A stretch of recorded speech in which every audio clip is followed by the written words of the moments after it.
Hi guys, I'm Mike. And I'm Stephen. And this is Indy Fanatics, your home for IndyCar content with weekly podcasts and feature videos.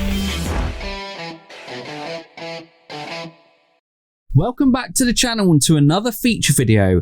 Our last video was part 3 in our History of IndyCar series, so if you haven't already, check that out. Don't forget, if there is a driver, team or topic you'd like us to look at in the future, comment below. But today we return to our Who Is series. Today's driver was suggested to us by Alexander Rossi.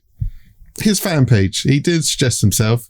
It was his fan page that suggested him. So here we go. Alexander Rossi was born on the 25th of September 1991 and is from Nevada City, California. Rossi started his career in karting, and in his last year before heading into single-seaters, he won the 2005 IKF Grand National 100cc Yamaha class. Off the back of this, it would see Rossi become a semi-finalist and making the top 5 of the Red Bull American Formula One Drivers Search, a program that ran between 2002 and 2005 with its most successful graduate, Scott Speed, who would go on to race for Toro Rosso in 2006. Back to Rossi and the next step on his motorsport journey. In 2006, he would join the Skip Barber National Championship after being awarded a scholarship from the Skip Barber Racing School. He would have a very impressive season, finishing 3rd overall with 4 wins to his name, and became the youngest driver to win a race in the series at the age of 14. He also competed in that year Western Regional Series and won the title to really hit the ground running. The Formula BMW Americas Championship beckoned to Rossi in 2007. Again, he would finish 3rd in a championship for Team Apex Racing and secured 3 wins in the series. Canadian driver Daniel Morad won the championship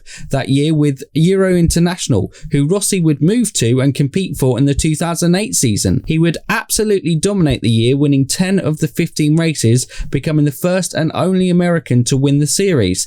This saw him compete in the Formula BMW World Finals, which he would also win, and by doing so secured him a Formula One test with BMW Sauber team. Moving on to 2009, Rossi would compete in the International Formula Masters Championship. Again, Rossi impressed, finishing 4th in the championship with wins at Brno, Spa and Imola, and being the highest placed rookie that year. At the back end of 2009 into the beginning of 2010, Rossi also competed in the GP2 Asia Series, finishing 9th with his most impressive performance coming in his debut, going from 13th to 4th. He was only the 2nd American to compete in GP2 after Scott Speed had done so before him. The rest of 2010 saw Rossi move to GP3, racing with ART with teammates Pedro Nunes and Esteban Gutierrez. He would secure 2 wins in the season on his way to 4th, one in the opening round of the season at Catalunya and the other at Hungary. His teammate Gutierrez would win the championship, and a familiar face for IndyCar fans in Canadian Robert Wickens finished 2nd. In 2011, Alex competed in the Formula Renault 3.5 series for Fortec Motorsport. Rossi had a great start to the season with wins in the opening 2 races at Aragon and La Castellette, and with a further 3 podiums secured 3rd in the championship. Again behind Wickens and 2nd place and now 2-time Formula E champion Jean-Eric Vergne. Being the highest placed rookie, it was another impressive season in Alexander Rossi's junior career, and although he would compete in another season of Formula Renault 3.5 and a couple of seasons in GP2, Rossi's talent had earned him a test drive with Formula One team Caterham. Well, actually, Caterham wasn't the first team that Rossi was a contracted test driver to. The ill-fated USF1 team that never saw the track was the first team Rossi was a part of. But between 2012 and 2014, Rossi was the test driver for Caterham, and he would complete 5 FP1 sessions for the team in his 3-year stint. But his F1 career wasn't over there just yet, was it, Stephen? No. Between 2014 and 2016, Alex would become the reserve driver for Marussia, who then became Manor Marussia, and then simply just Manor. In 2014, he had 2 close opportunities to make his F1 debut. One at the Belgium GP, where he was sent to replace British and now Carlin IndyCar driver Max Chilton, but this decision was reversed, and the second at the Russian GP to replace the injured Jules Bianchi, who sadly passed away from the injuries sustained at the Japanese Grand Prix and whose accident was the catalyst in developing safety features such as the halo. Rossi decided to only run one car with Max Chilton though, and another opportunity slipped Rossi by. However, in 2015, Rossi, continuing on as a reserve driver, would finally get an opportunity to make his F1 debut at the Singapore GP. After qualifying 20th, he would impress to finish 14th in the race ahead of teammate Will Stevens. He would then race 5 of the remaining 7 races, the most impressive of which was a team equaling best result of 12th in front of his home fans at Kota. In 2016, he stayed on as reserve driver and was given an opportunity to race full-time for Manor in the second half of the season after Rio Haryanto was dropped. But Rossi declined because he'd also signed an IndyCar contract with Andretti Autosport, and he fancied hedging his bets in the States with a top team rather than a struggling, uncertain future in F1. One of many drivers, you could argue, never to be given a fair crack in F1, but Formula One's loss would certainly become IndyCar's gain, Stephen. Take it away. Well, I don't think Rossi could have made much bigger of a statement arriving in IndyCar by winning the 100th running of the Indy 500 as a rookie. Leading the final 3 laps while running low on fuel, he put himself in IndyCar history. The rest of his rookie season saw his other best result, a top 5 finish at the season finale in Sonoma, to help him achieve 11th in the standings and Rookie of the Year. 2017 saw Rossi sign a multi-year deal with Andretti, which at the end of the season was almost in doubt, with Rossi's links to Honda and Andretti unsure whether they would stick with the engine supplier, but they did, and the day after Rossi scored his first career pole at Watkins Glen and would go on to secure his second career victory.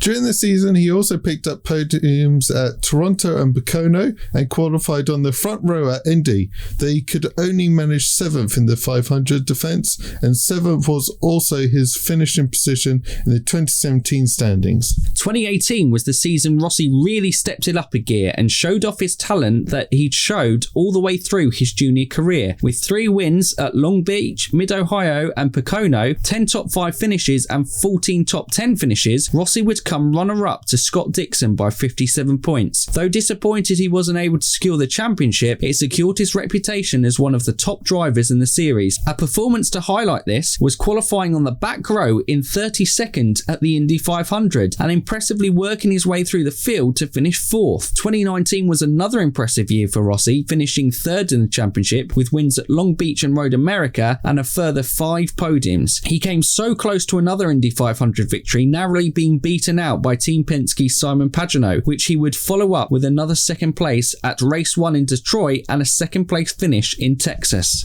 As positive as 2018 and 2019 were, 2020 was really a year where if things could go against Rossi, they would. Starting off with the first race at Texas, Rossi missed the start with a communication software issue, and this set the tone for a season where things just didn't come together for the American driver. Rossi was finishing the season strong, however, trying to put his frustrations behind him, and he had never not competed in an IndyCar season without a race win, and despite everything, he was leading St. Petersburg and looked set for victory before crashing out from the lead with an uncharacteristic mistake. 2021 is certainly a season where Rossi will be hoping things get back on track. But that's it for a career overview of Alex. So now it's time to get to know Rossi, the person. Mike, over to you. Alex is one of the great personalities of the IndyCar paddock and has a great friendship with fellow driver James Hinchcliffe, so much so that they even have a podcast together called Off Track with Hinch and Rossi. I'll leave a link in the description below. Rossi is also a big music lover, from anything from alternative rock to country music, so certainly expect him to be hopping off to a honky-tonk at some point at the Nashville GP. What a party that race is going to be. Alex is also a big lover of the great outdoors